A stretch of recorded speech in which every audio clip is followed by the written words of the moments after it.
اللہ الرحمن الرحیم نحمده ونصلی علی رسولہ الکریم اما بعد فاعوذ باللہ من الشیطان الرجیم بسم اللہ الرحمن الرحیم۔ جیسے کہ آپ لوگوں نے کل کی درس میں الحمد کے حوالے سے کچھ باتیں سنی، آج ہم الرحمن الرحیم کے حوالے سے کچھ باتیں کریں گے۔ الرحمن الرحیم کا معنی ہے بڑا مہربان، نہایت رحم کرنے والا۔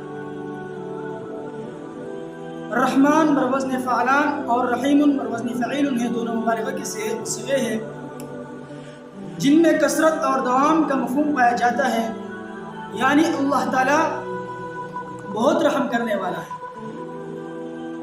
اور اس کی یہ صفت دیگر صفات کی طرح دائمی ہے۔ بعض علماء کہتے ہیں کہ رحمان میں رحیم کی بنسبت زیادہ مبالغہ ہے، اس لیے کہ رحمان الدنیا والآخرت کہا جاتا ہے۔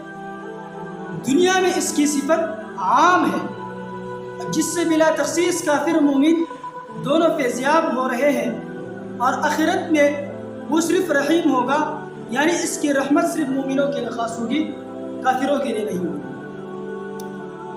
پھر آگے بتایا جا رہا ہے کہ دنیا میں بھی اگرچہ مکافات عمل کا سلسلہ ایک حد تک جاری رہتا ہے، تاہم اس کا مکمل ظہور آخرت میں ہوگا۔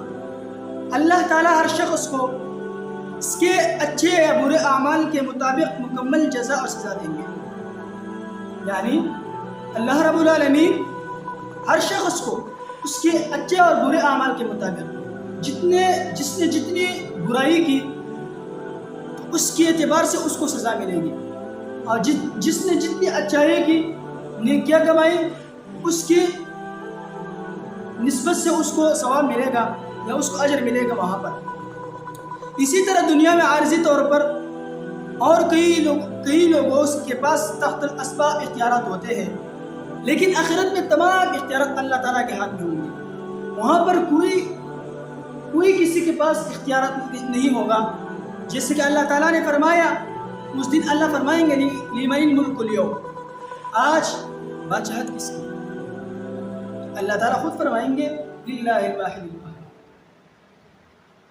اتنا سخت دن کہ اللہ رب العالمین خود فرمائیں گے، اور اللہ تعالیٰ نے فرمایا یوم لا تملک نفس لنفس شیئا، کہ کوئی نفس دوسرے نفس کا کوئی کام نہیں آئے گا اس دن، سارا معاملہ اللہ تعالیٰ کے ہاتھ میں۔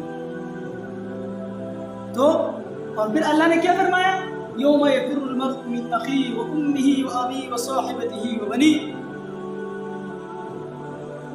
کہ باپ اپنے بیٹے سے، بیٹا اپنے باپ سے، ماں اپنی بیٹی سے، بیٹی اپنی ماں سے دور بھاگ رہے ہوں گے، نفسی نفسی کا عالم ہوگا، کوئی کسی کا کام نہیں آئے گا۔ یوم یفر المرء من اخیہ وامہ وابیہ یوم لا تملک نفس لنفس شیئا۔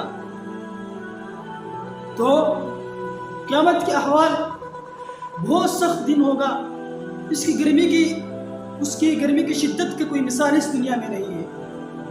روایت میں آتا ہے جناب نبی کریم صلی اللہ علیہ وسلم فرماتے ہیں کہ ہر شخص اپنے گناہوں کی بدولت اپنے پسینے میں ڈوبا ہوا ہوگا، کسی کا ٹخنوں تک، کسی کا ناف تک، کسی کا گردن تک، یہاں تک کہ کوئی ایسا شخص میں جو مکمل طور پر اپنے پسینے میں ڈوبا ہوا ہوگا اپنے گناہوں کی وجہ سے، اپنے گناہوں کے بدولت۔